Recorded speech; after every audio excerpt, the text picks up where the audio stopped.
아멘. 여러분 연극을 좋아하시는지 모르겠어요. 연극에 보면 막과 막 사이에 있는 걸 뭐라 그러는지 아세요? 막간이라 그럽니다. 막과 막 사이에 있는 간격. 요한복음에는 이게 막간이 세 군데나 등장합니다. 언제 등장하냐면 그 일곱 인의 재앙과 일곱 나팔의 재앙과 일곱 나팔의 재앙, 대접의 재앙. 이게 이제 재앙과 심판이 막 몰아치는데 여섯 번째 인이든지 나팔이든지 대접이든지 재앙과 심판이 부어지고 난 이후에 일곱째 나팔이 불기 전에 막간이 등장합니다. 이게 막간은 요한복음의 전체에 숨겨져 있는 내용입니다. 이게 고난과 핍박과 환난 가운데 아니면 심판과 재앙 가운데 이게 정말로 찌들려서 죽을 것 같은 하나님의 당신의 백성들에게 하나님이 하늘 문을 여셔서 환상을 보여주시든지 아니면 천상에 있는 내용들을 하나님이 열어 보여주십니다. 이유가 뭐냐면 재앙과 재앙 사이에 이 땅에 몰아치는 심판과 심판 사이에 성도들이 찌들려 죽을 수 있기 때문입니다. 어쩌면 이 밤모섬에서 유배지에서 채석장 같은 데서 아마 고된 노동에 시달리고 있는 사도 요한에게 하나님께서 이게 재앙을 보여주거든요. 일곱 인의 재앙, 나팔을 불면 피 냄새가 나고 온 바다가 피로 변하고 이런 재앙들을 하나님 끊임없이 요한복음에는 반복하고 있어요. 그리고는 여섯 번째 재앙이 탁 부어지고는 하나님이 사도 요한을 하늘 문을 여시고 하늘로 끌어올립니다. 그리고는 천상에 있는 내용들을 보여줍니다. 성도들에게 숨 쉴 수 있는 텀, 정말로 이 재앙 많은 세상에서 찌들려 죽을 것 같은 성도들에게 숨통을 틔워주는 거죠. 그것이 막간입니다. 요한복음에는 총 3번의 막간이 나오는데 오늘은 7장과 10장에 있는 막간을 가지고 여러분들과 함께 이야기해 보려고 합니다. 도무지 노마가 무너질 기미가 보이지 않는 거예요. 왜냐하면 일곱 인의 재앙에서 하나님이 끊임없이 재앙을 붓습니다. 심판과 재앙을 끊임없이 부었는데 사도 요한의 생각으로는 그 정도 재앙을 부었으면 이제는 백성들이 아니면 이 세상이 회개하고 하나님께로 돌아올 만한데 돌아오지가 않는 거예요. 그러면서 이 여섯 번째 인의 재앙을 붓고 난 이후에 하나님이 뭐라고 했냐면 진노의 큰 날이 이르렀으니 누가 능히 서리요 그렇게 이야기합니다. 정말로 이 심판과 이 재앙의 때 가운데서 과연 누가 하나님을 믿을 수 있을까? 그런 절망감이 사도 요한에게 밀려옵니다. 때때로 우리 삶에도 그렇지 않습니까? 우리 삶에도 때때로는 절망이 밀려올 때가 많잖아요. 한국교회가 이제 끝장난 것 같고 우리 교회가 위태위태한 것 같고 우리는 그런 수많은 영적인 어떤 짓눌림 가운데 놓일 때가 너무너무 많은 것 같아요. 한국교회 되어져 가고 있는 여러 가지 상황들을 보면 이제 복음의 역사가 마치 끝날 것 같은 그런 위기감에 휩싸일 때가 많습니다. 오늘 사도 요한이 이야기했던 것처럼 진노의 큰 날이 이르렀으니 누가 능히 서리요 그렇게 이야기했던 것처럼 도대체 누가 하나님을 믿을 수 있단 말인가? 이제 이런 위기감이 사도 요한에게 몰려왔을 때 하나님이 하늘 문을 여시고 천상의 상황을 보여줍니다. 그게 뭐냐면 이겁니다. 아무도 예수님을 믿지 않을 것 같은 그 상황 가운데서 하나님께서 14만 4천 명이 능히 셀 수 없는 큰 무리가 하나님을 찬양합니다. 뭐라고 찬양하냐면 이렇게 찬양합니다. 구원하심이 보좌에 앉으신 우리 하나님과 어린 양께 있도다. 우리의 구원이 보좌에 앉으신 하나님과 어린 양께 있도다. 그렇게 찬양을 합니다. 그리고는 그 찬양을 받아서 천사들이 뭐라고 이야기하냐면 아멘, 찬송과 영광과 지혜와 감사와 존귀와 권능과 힘이 우리 하나님께 세세토록 있을지어다. 아멘. 그렇게 이야기합니다.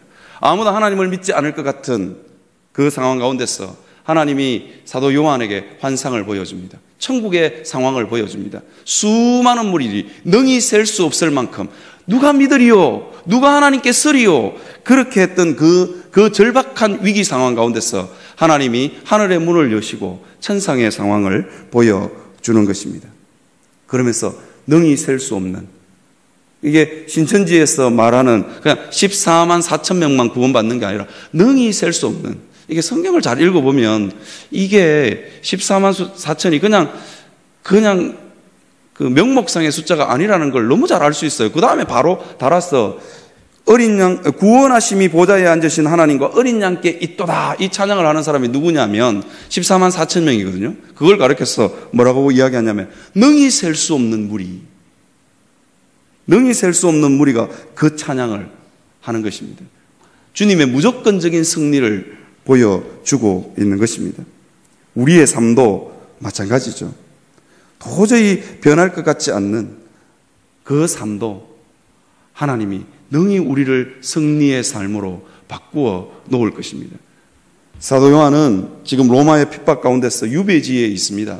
사랑하는 성도들을 만나볼 수도 없고, 누가 도대체 자기가 있었던, 목회했던 수많은 교회들, 아니면 예수 그리스도를 믿었던 수많은 사람들이 다 뿔뿔이 흩어졌고, 그리고 몇몇 남아있는 사람들조차도 소식을 들을 수 없는 그 상황 가운데 놓여 있었습니다. 그런데 하나님은 하늘 문을 여시고 천상의 상황을 보여주시면서 단숨에 그 모든 상황을 역전시켜버립니다. 요한아, 걱정하지 마라. 능히 셀 수 없는 수많은 무리들이 하나님을 찬양하는 날이 올 것이다. 그것을 보여줍니다. 만약에 하나님이 그 상황을 보여주지 않으면 어쩌면 교회와 하나님을 믿는 그리스도의 백성들은 이 세상에 찌들려서, 핍박에 너무너무 찌들려서 죽을 수밖에 없는 그런 상황이었습니다. 그래서 하나님이 하늘 문을 여시고 천상의 상황을 보여주시는 것입니다. 사랑하는 성도 여러분, 우리 삶 가운데도 때로 하늘 문이 열리고 하늘의 상황을 볼 수 있는 영적인 눈이 열려야 합니다. 그래야만 우리가 살 수 있습니다. 그냥 이 땅에서 돈과 명예와 그런 것들로 우리 삶이 평안할 거라고 생각하면 곤란합니다. 어쩌면 그런 것들에 만족하고 그런 것들을 자랑하고 그런 것들을 추구하는 삶, 그 로마적인 삶을 추구하는 그 삶에는 더 이상 소망이 없습니다. 세상이 주는 것들에 너무 찌들려 사는 우리에게 하나님이 하늘의 문을 여시고 천상의 상황을 보여주는 그런 축복이 있기를 바랍니다. 하늘의 상황을 볼 수 있는 영적인 눈이 열리는 우리가 되었으면 좋겠습니다. 저는 젊은 목회자로서 이 말을 잘못하면 어쩌면 한국교회에서 영혼이 매장될지도 모르겠어요. 제가 오늘 이 말을 할까 말까 고민을 많이 하다가, 근데 우리 교회에서는 이 말을 충분히 할 수 있을 것 같아서 제가 말합니다. 왜냐하면 우리 교회는 분립개척을 했거든요. 그래서 이 말을 해도 충분히 될 것 같아서 제가 말합니다. 제 목회 여정을 생각하면 우리 젊은 목사들, 저처럼 40대 초반이나 30대 후반의 젊은 목사들의 목회 여정을 생각하면 참 우울한 것 같아요. 갈 곳이 없어요. 목회자가 남아도는 그런 시대 아닙니까? 갈 곳이 없는 그런 상황 가운데 있어요.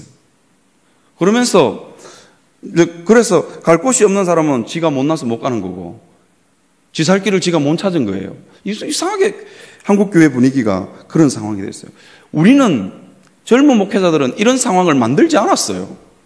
젊은 목사들이 이 상황을 만든 게 아니고 선배 목사님들이 만들었어요. 그런데 우리는 늘 패배자예요. 큰 교회들은 세습을 하죠. 그러니까 이게 참 너무너무 갈 길이 너무 우울한 것 같아요. 앞길이 보이지 않는 그런 목회길을 걸어갑니다. 그렇게 걸어가는 교육자들을 향해서 너희는 패배자라고 한국교회가 낙인을 찍는 것 같아요. 참 그런 면에서 선배 목사님들에게 한마디 하고 싶어요. 부끄러운 줄 알아야지. 우리가 그 상황 안 만들었단 말이에요.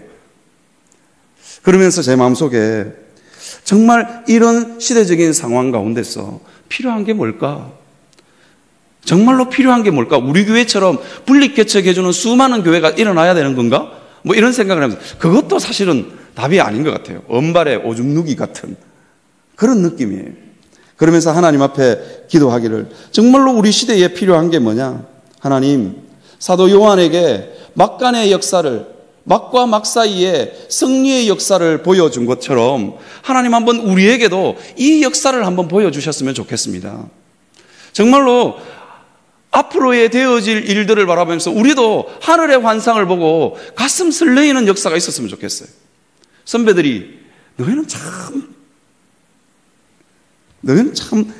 야성이 없어. 뭐 그렇게 이야기하는데 하나님, 우리가 정말로 그 야성을 한번 볼 수 있는 하늘 문을 여시고 천상의 상황을 한번 볼 수 있는 그런 영적인 눈을 한번 열어주시면 좋겠어요. 분립개척 수많이 하는 것보다 하나님 한번 사도 요한에게 질식해서 죽을 것 같은 핍박과 환난 가운데서 로마의 핍박 아래서 로마의 그 거대한 로마 제국 앞에서 정말로 어찌할 바 모르고 부들부들 떨고 있는 사도 요한에게 천상에 올렸어 하늘의 환상을, 하늘에 있는 천상의 상황을 보여주었던 것처럼 우리에게도 그런 환상을 한번 보여주셨으면 좋겠습니다. 제가 이 설교를 준비하면서 제 마음속에 피어났던 기도 제목입니다. 아무리 상황이 어렵고 힘든들, 아무리 목회길이 척박한들, 갈 데가 없어도 하나님, 그 환상을 본 사람들은 꿋꿋이 하나님 앞에 살 수 있는 것 아닙니까? 성도들도 마찬가지 아니겠어요? 성도들도 하늘 문을 여시고 천상의 상황을 보여줄 수 있는 그것을 볼 수 있었으면 좋겠어요. 막과 막 사이. 막과 막 사이는 끊임없이 환난입니다. 끊임없이 심판입니다. 재앙이 끊임없이 이어집니다. 7인의 재앙이 끝나고 났는데 또 7나팔의 재앙이 이어지고요. 7나팔의 재앙이 끝났는데 또 7대접의 재앙이 이어집니다. 우리가 사는 세상, 그런 세상 아니겠어요? 끊임없이 힘들고 어려움. 계속해서 어려울 거예요. 하나님, 선배 목사님들이 보았던 그 천상의 상황을 우리에게도 한번 보여주십시오. 저는 CCC 김중근 목사님 그 이야기를 들을 때마다 굉장히 가슴이 설렙니다. 나도 저 시대에 살았으면 참 좋겠다. 그 청와대 뒤편에 부암동이라는 동인데 거기에 CCC 회관이 있습니다.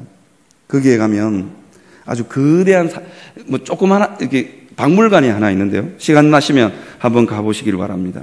엑스플로 74라고 여의도에 100만 명이 모였다 그러더라고요.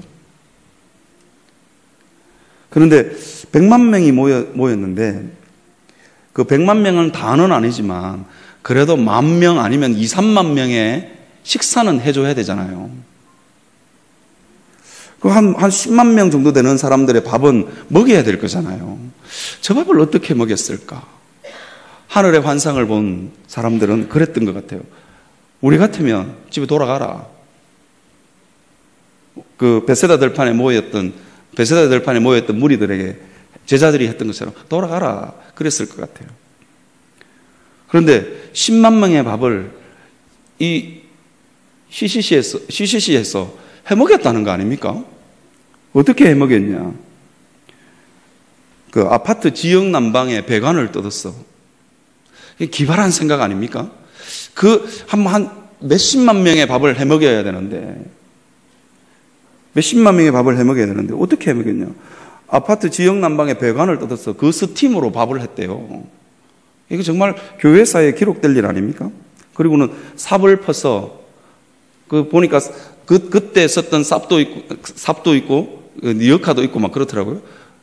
그 삽으로 밥을 퍼서 니역카에 싣고 단무지하고 소금국 해가서 몇십만 명을 먹였다는 거예요. 환상을 본 사람들, 하나님 앞에서 꿈이 있는 사람들은 전혀 다른 삶을 살았던 것 같아요. 어쩌면 질식해서 죽을 것 같은 우리가 살고 있는 이 시대에도 그런 환상을 볼 수 있는 영적인 눈, 그게 열려야 되는 것 같아요. 그것이 우리가 가지고 있는 이 영적 침체와 도무지 앞길이 보이지 않는 재앙과 재앙이 이어지는 이 세상 한가운데 살아가는 그리스도인들이 보아야 될 것 아니겠어요? 그래서 하나님이 하늘 문을 여시고 보여줄 수 있는 그 환상. 이게 7장에 등장하는 막간입니다. 아무도 없을 것 같은, 아무도 예수 그리스도를 믿을 것 같지 않는 그 상황이었지만 능히 셀 수 없는 수많은 무리가 찬양하고 능히 셀 수 없는 수많은 무리가 우리의 구원이 보좌에 앉으신 하나님과 어린 양에게 있도다라고 선포하는 그 환상을 본 사도 요한은 이 재앙의 시대, 심판의 시대를 꿋꿋이 살아갈 수 있었습니다. 사랑하는 성도들, 우리가 우리 자신을 한번 돌아보았으면 좋겠습니다. 하늘 문을 여시고 사도 요한에게 올라오라, 천상으로 올라오라. 그리고 하나님께서 앞으로 되어질 일들을 보여주셨습니다. 그것이 사도 요한의 영적인 양식이었습니다. 그것이 수많은 심판과 재앙 가운데 재앙을 이길 수 있는 힘이었습니다. 여러분들은 도대체 무엇으로 힘을 삼고 계십니까? 여러분들은 내가 말세에 내 영을 모든 육체 가운데 부어주리니 너희 자녀들은 예언할 것이요 너희 젊은이들은 환상을 보고 너희 늙은이들은 꿈을 꾸리라. 여러분들은 정말로 꿈을 꾸고 있고 여러분들은 정말 환상을 보고 살아가십니까? 우리에게는 앞으로 되어질 일들에 대한 설레임이 있습니까? 한국교회 같은 거창한 것 말고요, 그거 아니더라도 여러분 인생을 향한 설레임이 있는지 모르겠어요. 한번 여러분 자신을 돌아보시기를 바랍니다. 오늘 우리가 읽었던 이 본문의 말씀에 우레와 같은 소리가 바랍니다. 그리고는 뭐라고 이야기하냐면 사도 요한이 그것을 기록하려고 합니다. 그런데 4절에 보면 우레와 같은 소리를 내가 기록하려고 하는데 뭐라고 말하냐면 그거 기록하지 말라고 이야기합니다. 우레가 이렇게 이야기합니다. 하늘에서 소리가 나서 말하기를 우레 소리가 말한 것을 봉인하고 기록하지 말라 하더라. 왜 기록하지 말라 그랬을까? 되어질 일들을 확실하게 붙들고 살아가면 더 좋지 않겠어요? 기록된 것 가지고 있으면 너무너무 좋지 않겠어요? 그런데 하나님은 그것을 기록하지 말라 그럽니다. 이유가 뭘까요? 하나님에 대한 기대와 소망을 가지고 살아가는 거예요. 하나님이 앞으로 행하실 일, 확실하게 잡히지는 않지만 앞으로 어떻게 될지는 잘 모르겠지만 하나님이 내 인생을 이끌어 가시고 내 인생 가운데 하나님이 지체 없이 하나님의 말씀대로 이루어 가실 것에 대한 기대와 환상을 가지고 살아가는 거예요. 그 설레임을 가지고 살아라. 하나님께서 그렇게 우리에게 권면하고 있습니다. 심판과 심판이 계속 이어지는 이 세상 한가운데서 어떻게 살 건가? 하늘 문이 열리고 천상에 올라 천상의 상황을 볼 줄 아는 그런 영적인 눈이 열리시는 여러분들이 되시기를 바랍니다. 10장에 있는 이 막간도, 오늘 제가 여러분들에게 설교하려고 하고 있는 이 10장에 있는 막간도 마찬가지입니다. 그렇게 7 나팔의 재앙을 하나님이 이 세상에 다 쏟아부었어요. 그쯤 쏟아부었으면 사람들이 돌아올 만한데 돌아오지가 않는 거예요. 여러분들이 보셨던 오늘 읽었던 본문의 앞절 9장 20절은 이렇게 이야기합니다. 이 재앙에 죽지 않고 남은 사람들은 손으로 행한 일을 회개하지 아니하고 오히려 여러 귀신과 또 보거나 듣거나 다니거나 하지 못하는 금, 은, 동과 목석의 우상에게 절하고 또 그 살인과 복술과 행음과 도둑질을 회개하지 아니하더라. 그렇게 되어 있습니다. 이것도 또 다른 사도 요한에게는 절망이었어요. 미래에 되어질 일들을, 아니면 지금 되어지고 있는 일들을 상징적으로 사도 요한에게 보여줬어요. 나팔의 재앙을 통해서 수없이 부어졌습니다. 정말로 상상할 수 없는 재앙이 부어졌음에도 불구하고 회개하고 돌아오는 영혼이 없더라는 거예요. 어쩌면 우리가 처해 있는 상황과 너무 흡사한 것 같아요. 그래서 목사는 이런 상황이 너무 고통스럽고 힘드는 것 같아요. 그 상황 가운데서 하나님이 사도 요한에게 또 다른 막간을 보여주십니다. 뭐라고 이야기하냐면 다른 힘센 천사가 구름을 입고 하늘에서 내려오는데 그 머리 위에는 무지개가 있고 그 얼굴은 해가 같고 그 발은 불기둥 같으며 그렇게 쭉 이어집니다. 그리고는 큰 천사가 작은 두루마리 하나를 가지고 이게 오른발은 바다를 딛고 왼발은 땅을 딛고 서 있습니다. 정말로 교회가 너무너무 초라한 것 같고 하나님의 말씀이 너무너무 초라한 것 같았지만 이 들고 서 있는 이 큰 다른 힘센 천사는 바다와 땅을 밟고 서 있습니다. 바다는 사도 요한에게는 이게 밤모섬이라는 곳에 유배되었어요. 바다는 그에게 언제나 넘지 못하는 벽이었습니다. 사도 요한은 그 밤모섬에서 바다를 보면서 무슨 생각을 했을까요? 사랑하는 성도들에게, 사랑하는 가족들에게 달려가고 싶지만 시커먼 바다가 덩그렇게 놓여 있습니다. 이 요한계시록에서 바다는 언제나 사단과 어둠의 영들의 땅입니다. 거기에서 용이 올라오고 수많은 잡다한 귀신들의 세계, 그 세계가 이 바다입니다. 그런데 그 천사가 바다를 탁 딛고 서 있습니다. 그 다음에 땅을 딛고 서 있습니다. 사도 요한이 생각할 때 거대한 땅, 거대한 제국 로마 아닙니까? 그를 끊임없이 억누르고 그를 끊임없이 핍박하고 그가 하고 싶은 모든 일들을 다 막아쓰는 그 로마의 수많은 시스템들은 그를 억눌러 왔습니다. 어쩌면 이 땅을 딛고 사는 우리의 모습인지도 모르겠어요. 세상살이가 너무 힘들고 거대한 세상 앞에서 밥 벌어먹고 살아야 되는 이 거대한 세상 앞에서 우리는 너무 초라한지도 모르겠어요. 그런데 우리의 내면을 들여다보면 온갖 어두움이 우리 내면을 다 덮고 있습니다. 온갖 흉악의 결박들이 우리 내면의 발목들을 다 잡고 있는 이 시대. 그런데 사도 요한에게 하나님은 막간을 보여주십니다. 네가 그렇게 위대해 보이는 바다, 네가 그렇게 감당하지 못하는 그 바다, 내가 딛고 서 있다는 거예요. 네가 도저히 감당하지 못하는 이 로마, 내가 딛고 서 있다는 거예요. 여러분, 세상이 참 거대해 보이고 우리를 잡고 있는 흉악의 결박들이 참 거대해 보여도 하나님의 통치 아래 놓여 있다는 거예요. 사도 요한에게 하나님이 하고 싶은 말씀이 이거예요. 작은 두루마리를 들고 서 있는 천사가 그 바다와 땅을 딛고 서 있는 거예요. 어쩌면 보고 있는 현상만으로는 우리를 압도할 것 같은 세상, 우리를 압도할 것 같은 이 영적인 흑암의 세력들, 그것들을 바라면서 우리는 한없이 초라하지만 하나님의 말씀을 들고 서 있는 천사가 그걸 딛고 서 있다는 거예요. 밟고 서 있다는 거예요. 그리고는 우리와 같은 소리를 발해서 하나님이 뭐라고 이야기하냐면 이렇게 이야기합니다. 내가 지체하지 아니하리라. 그렇게 고통하는 성도들의 삶을 바라보면서 내가 지체하지 아니하리라. 이 복음, 선지자들에게 전하신 복음과 같이 하나님의 그 비밀이 이루어지리라. 그렇게 이야기합니다. 하나님이 우리에게 이게 질식할 것 같은, 정말로 이 세상살이에 질식할 것 같은 그리스도인들에게, 성도들에게 이렇게 이야기합니다. 내가 지체하지 아니하리라. 내가 하늘과 땅의 모든 권세를 내가 다 가지고 있다. 그리고 말씀대로 이루어질 것 같지 않은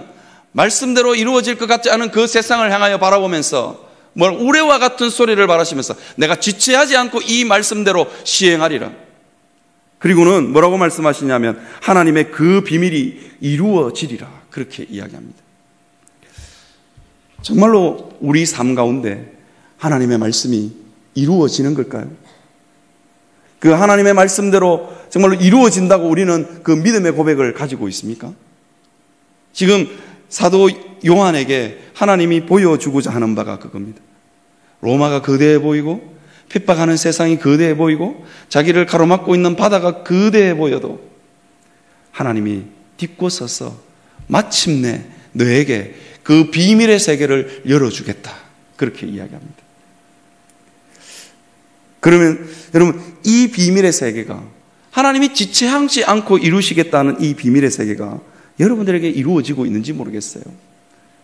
그러면서 사도 요한에게 뭐라고 이야기하냐면 이렇게 이야기합니다. 이 두루마리를 받아 먹어라. 하나님의 말씀을 받아 먹으라는 거예요. 그러면서 뭐라고 했냐면 이 말씀이 달더라. 꿀과 같이 달더라. 그렇게 이야기합니다. 여러분의 삶 가운데 정말로 이 세상의 모든 실험, 이게 사도 요한이 이 두루마리를 받아 먹었을 때 이게 도대체 무엇을 상징할까? 여러분 한번 상상해 보셨어요? 유배지에 있는 그 채석장에 끌려가서 정말로 거친 음식, 어쩌면 이게 돌멩이가 섞여 있는 바짝 마른 그 빵들을 먹으면서 이 위로가 있었겠어요? 사람은 사실 이게 먹는 걸로 참 많이 위로를 경험하거든요. 위로가 없는 그 음식들, 그 박한 음식, 척박한 음식을 먹으면서 사도 요한에게 위로가 있었을까요? 그런데 그 두루마리를 받아 먹으니까 그게 너무너무 꿀과 같이 단 거예요. 하나님의 말씀은 이와 같이 힘이 있습니다. 제가 이 말씀을 준비하면서 도대체 꿀과 같이 단 말씀, 내 삶 가운데는 있었는가? 있었던 것 같아요. 뭔가 성도들에게 실질적인 예를 한번 들어줘야 될 것 같은데. 그래서 제가 오늘 사진을 하나 준비해 왔습니다. 한번 띄워주시면 좋을 것 같아요.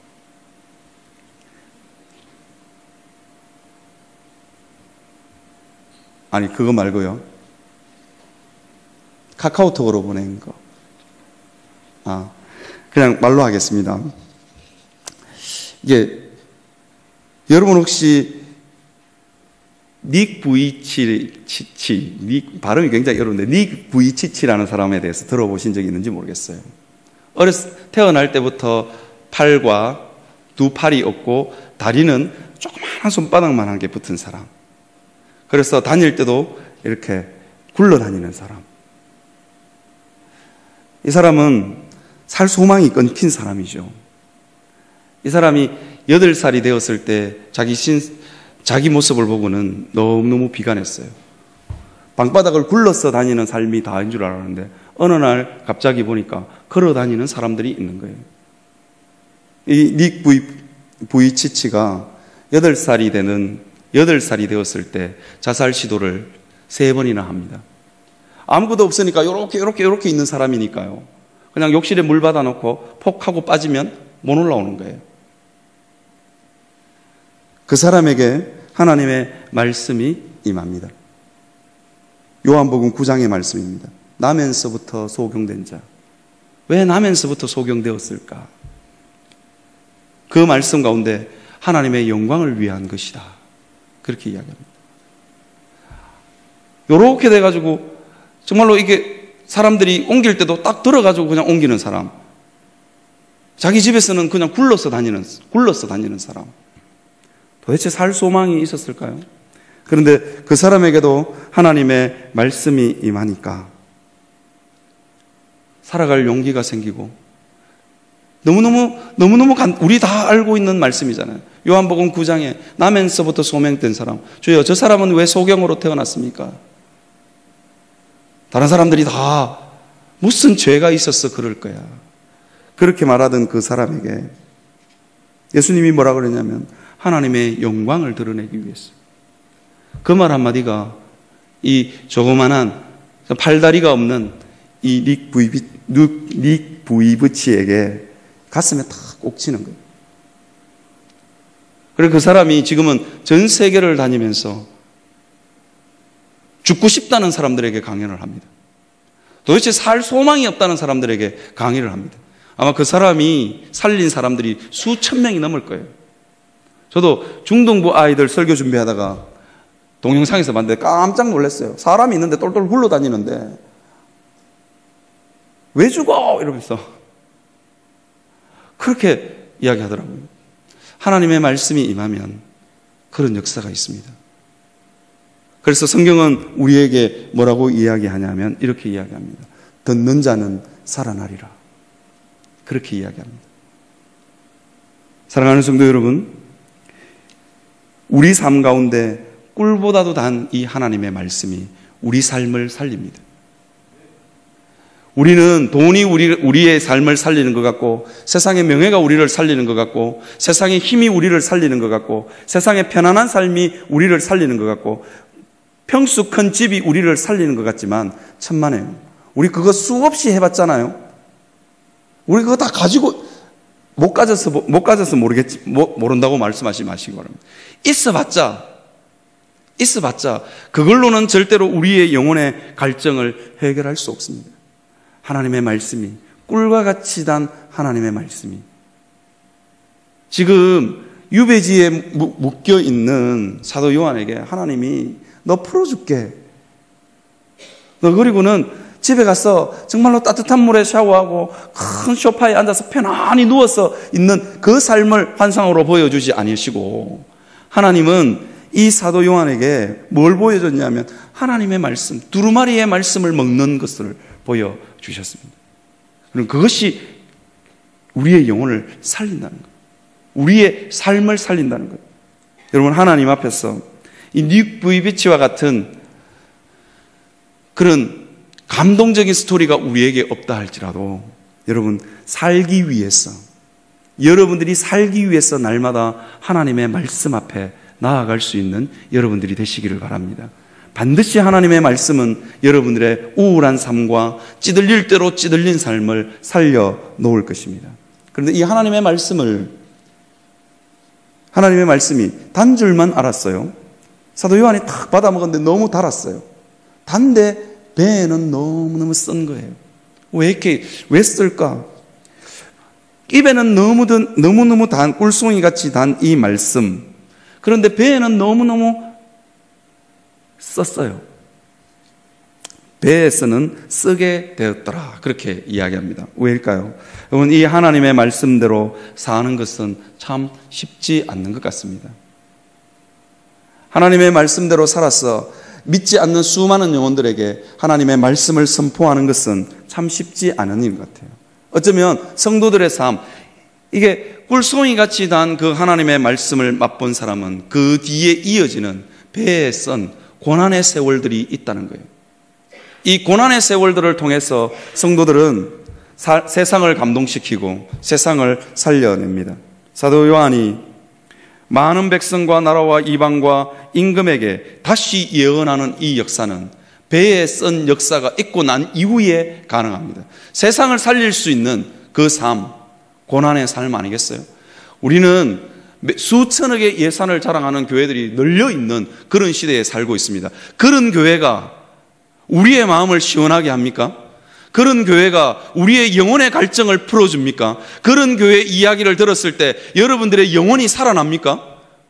그런 이야기를 들었을 때 여러분 삶에 대한 소망이 생기십니까? 수천 명이 모이는 교회, 우리 한국 땅에 있습니다. 그 교회가 우리의 영혼의 갈증을 해결해 줍니까?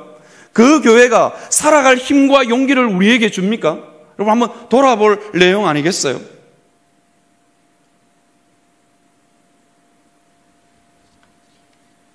장로 대통령이 나오는 시대입니다. 우리나라 기독교인들 중에 수많은 사람들이 우리나라를 들었다 놨다 하는 권력가와 재력가들 수없이 많습니다. 그런 사람들이 우리의 영혼의 갈증을 해결하고 그런 사람들이 우리에게 살아갈 수 있는 힘과 용기를 줍니까? 그런 사람들이 우리에게 죽어가는 영혼들을 위해서 내 삶을 불태우리라 그런 굳은 결심이 생깁니까? 저는 아닌 것 같아요. 저는 대형 교회들을 바라보면서 절망하는 것 같아요. 도저히 이룰 수 없는 산인 것 같았어. 여러분, 그런 것들이 우리의 영혼을 살리고 우리의 영혼의 갈증을 해결한다면 하나님 그렇게 하지 않으셨을 겁니다. 왜? 사도 요한은 그 꿀송이와 같이 단 그 말씀의 두루마리를 먹고 난 후에 배에 썼을까요? 고난을 충분히 감내해내고 삶 가운데 그 말씀대로 살아내기 위해서 고난과 눈물의 세월들을 능히 감당한 사람, 그 사람만이 많은 백성과 나라들과 방언과 임금들에게 하나님의 예언을 할 수 있는 것입니다. 그 예언은 살아서 수많은 영혼들을 살릴 것입니다.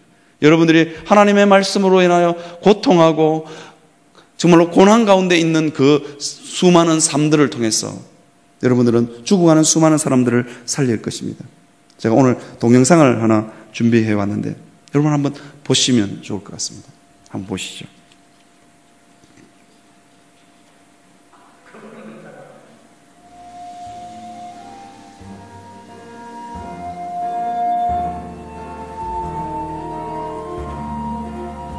한재석 선교사는 이 카자흐스탄에서 아내를 잃었다.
아시아 전 지역에서 그 참혹한 역사를 가진 고려인들을 통한 새로운 성령의 역사가 나타나는 것이다. 생각했는데